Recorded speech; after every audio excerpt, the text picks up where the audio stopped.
Hello, welcome to the Taos of Lumero channel. So, ito yung aming naipundar in 2 years sa UK. So, welcome to our house tour.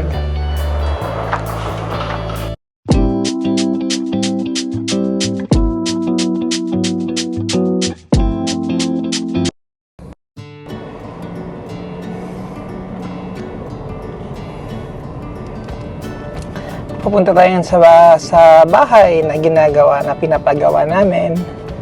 So ayun, hindi pa siya tapos.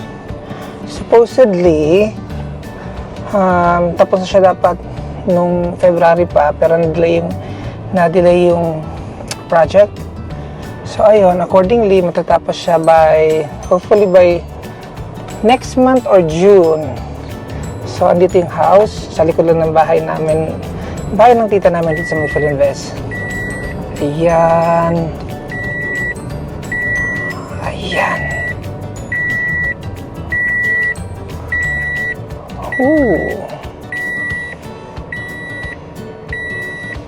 So, welcome sa aming bahay. Ayan, di pa tapos. As you can see, construction pa siya. So, let me give you a tour kasi nga, today's our flight going back to London. So, pakita lang namin sa inyo kung ano ang naipon namin in 2 years sa London. Ayan. Let's start with the gate. Tiles siya. Ayan. Wala pa mga fixtures. Ayan ang aming parking lot. 2-car parking lot. At ayan, wala pang roof yung garage namin. So, let's go inside. Ayan. So, it's 7 a.m. here in the Philippines. Dito sa Zamboanga. So, let me give you a tour sa aming bahay here in Philinvest. Ayan. Pasok tayo. Yan po ang aming main living room from the door. Yan ang aming chandelier. One thing I like about this living room is ang kanyang ceiling. Kasi may mga PVC wall, PVC cladding on that side also.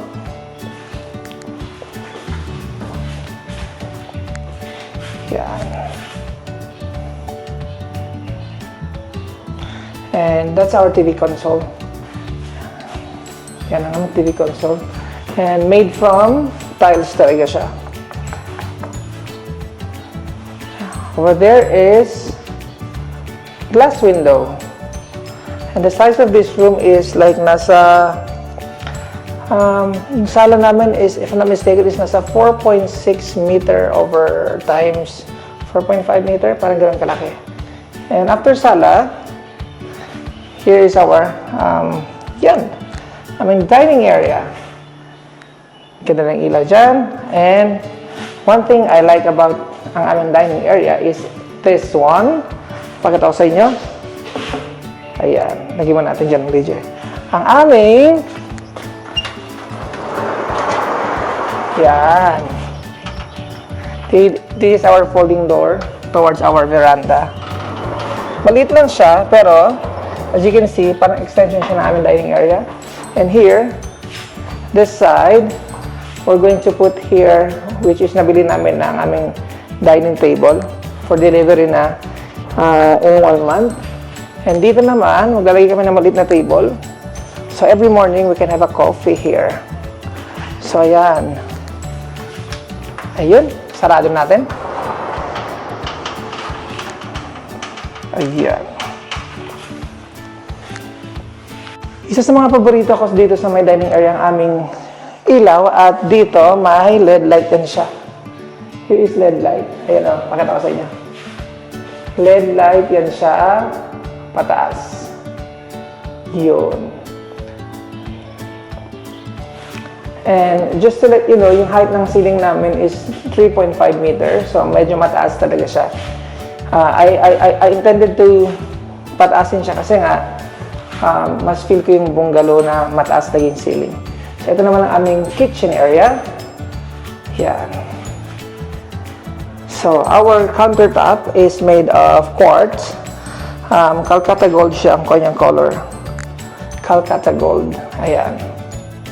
And ito ang aming stove, which is pinili namin from Wilcon. Ayan. And ang aming range wood. Na pull out lang siya. Ayan, pull out na range wood. So yung mga cabinet namin, hindi pa tapos. Ayan. And the sink is modern sink siya. Let me show you. Tagalin muna natin to. Yan. Your modern sink, color gold. So, yan ang kabuuan ng aming kitchen. Hindi pa siya tapos. And here is our dirty utility kitchen. Yan. Niligay ko sa loob kasi nga if sa labas, hindi gano'n nagagamit. So, parang extension lang siya ng kitchen. Here's the main kitchen. Tapos, may sliding door dito. Glass partition. Ayan, aming dirty utility. Hindi pa tapos. And this is our store. Andun yung aming circuit breaker lahat sa aming store. And dito naman sa labas, and aming laundry area. So, ayun ang aming, ba't madilim? Ayan. Ito ang aming kitchen. Ayan.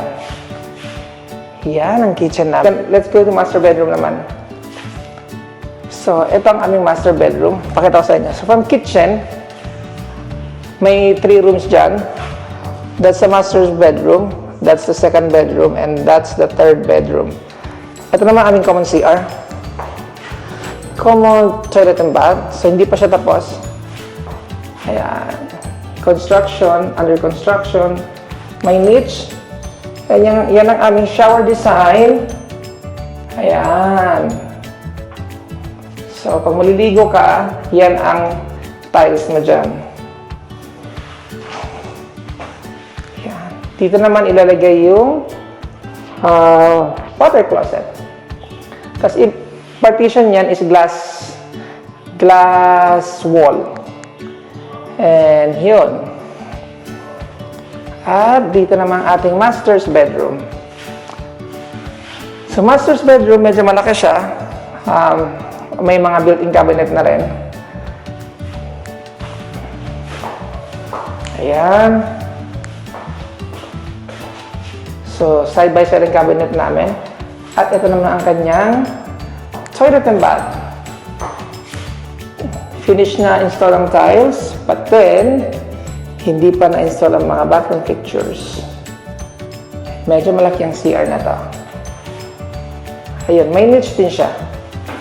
Ayan, may niche siya. So, yan ang aming view ng aming master's bedroom. Master's toilet and bath. When you get out of the room, ayan, the bed. And dito sa harap ang aming mirror. May AC na rin yan siya. So, let's go out from master's bedroom. Last view. Ayan. By the way pala dito, we're gonna put a foam here para upuan to siya. Yun lang on master's bedroom. And, siya nga pala, one thing I like about our cabinet is diba? Soft close siya. Ito soft close. So, let's go to second bedroom naman. Second bedroom is nandito. Puno ng stock. Hindi pa siya tapos. Malaki rin to siya in person actually. Nasa 4.7 meters din siya. Same size with master's bedroom. Yan. Puno ng stock. Ayan, yung mga binili naming AC. Andito pa. AC, yan. I-install na siya today. At ito ang aming sink dun sa my dirty utility kitchen. So, yan. Ayan po ang aming second bedroom. And this is our third bedroom. Ayan. Good for single siya. Ayan. Puno ng door. This door na i-install. Puno ng door. Kasi hindi pa tapos ang aming house. Ayan ang kanyang ceiling light. So one thing I like about yung house na to is parang ganyan. Oh, hold on. Ayan. So when you get out of these 3 rooms, ito yung master's bedroom. And then this is the 2nd bedroom. This is the 3rd bedroom. And this is the common toilet and bath. So, ang gusto ko lang dito, pag lumabas ka, homey talaga siya. So, paglabas mo, you have the option to go to the toilet, to kitchen, or to dining area, dirty kitchen. Dito na aming living area. Ayan. So, I'll give you an example. So, paglabas mo ng living, paglabas mo ng any bedroom, ayan yung view mo. So, ayan. You have the choice to kitchen ba? By the way, dyan pala yung ref namin lalagay. Ayan, at ang aming oven. So, dining area ba? Or pupunta ka ng sala? Ayan. So, ang view naman sa labas, medyo magulo po yung labas namin. Ito ang aming two-car garage.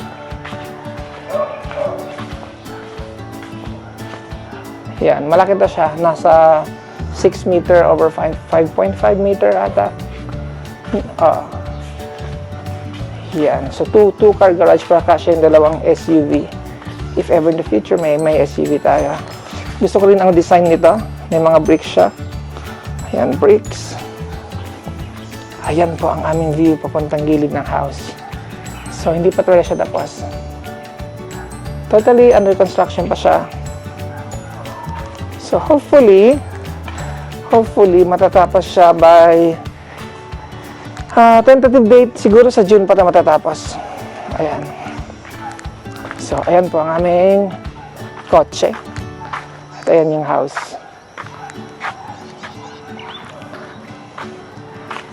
Last view, ayan. Pasok mo, garage, meron andito yung main door, main gate, at ayan yung door papuntang house. Tapos 3 steps pa, may mga LED na right dyan sa baba ng stairs. Ayan. Yan, may ang bubungad sa'yo.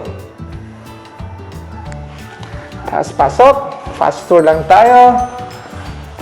Nandito ka na sa dining area. And then, ayan, kitchen area. Magkatabi lang talaga sila. Ang sink namin, yan. Ito ang aming lutuan at ang aming range wood. Cabinets, ayan ang dirty utility namin. Tapos store. Tapos ayan. Yan po. And then, toilet and bath. Master's bedroom.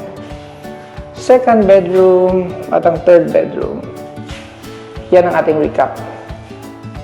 Yun. So, ayan ang aming house. So, hopefully, sa next video natin naman is kompleto na siya. May mga sala set na siya. May mga dining set na siya, which is nabili na namin. It's just for delivery na lang, probably after 3 to 4 weeks, according to Mandawi Foam. Ayan. Yeah. So, yun lang. Thank you for watching.